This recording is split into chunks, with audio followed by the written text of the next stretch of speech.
चलिए बात करते हैं बड़ौदा उपचुनाव पर जारी घमासान की।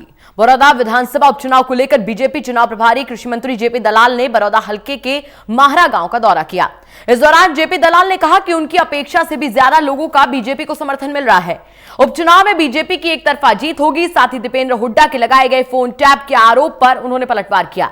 वह एसवाईएल के मुद्दे पर कहा कि एसवाईएल नहर उनका हक है।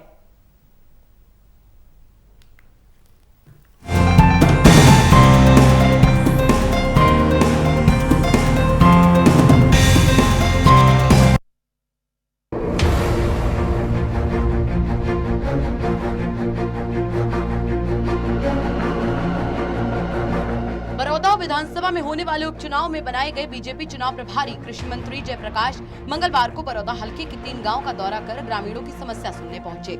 इस दौरान मंत्री ने बड़ौदा हलके में अब की बार बीजेपी की जीत का दावा करते हुए कहा कि बड़ौदा हलके में उनकी पार्टी का किसी पार्टी के साथ मुकाबला नहीं है।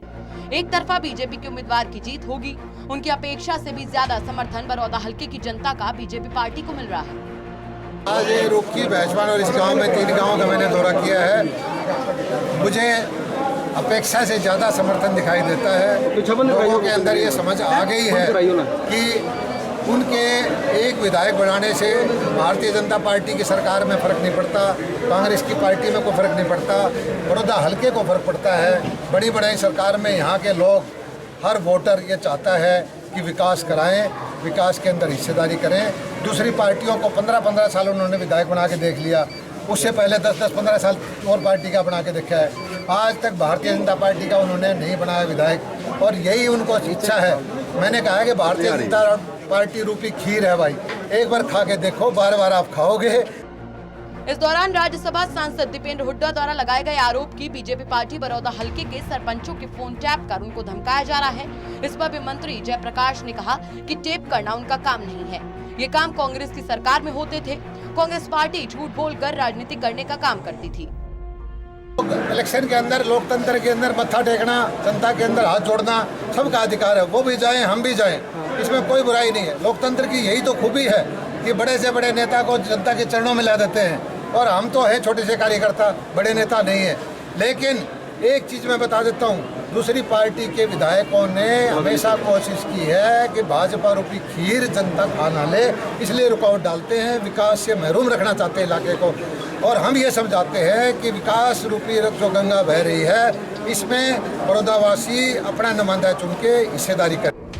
इस दौरान मंत्री जयप्रकाश ने एसवाईएल नहर पर कहा कि एसवाईएल नहर का उनका हक है। अब तो मुद्दा ये है कि इस नहर को बनाएगी कौन सी एजेंसी।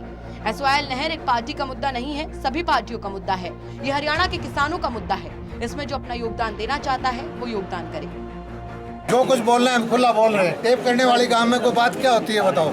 वो टेप करने की संस्कृति कांग्रेस में रही है, टेप करने का माहौल कांग्रेस में रहा है, और कांग्रेस ने झूठ बोल के छत्तीसगढ़ में, राजस्थान में, मध्य प्रदेश में सरकार बनाई, कर्जे माफी का नारा दिया।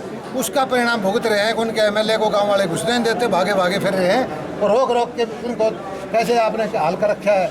ये हाल ये है कि उनका नेतृत्व कमज़ोर है, झूठ की राजनीति करते हैं और लोगों को बहकाने की राजनीति कही। कांग्रेस के दिन गए। वहीं जेपी दलाल ने कहा कि आज देश में कांग्रेस का नेतृत्व कमजोर है। आज खुद बड़ौदा हलके की जनता बीजेपी में अपनी हिस्सेदारी करना चाहती है, जिससे यहाँ की जनता का विकास हो सके। पिछले 10 साल की कांग्रेस सरकार में इस हलके की अनदेखी हुई है, और यहाँ की जनता मन बना चुकी है कि आने वाला यहाँ से विधायक बीजेपी का होगा। Sunil Jindal, total news, Gohana.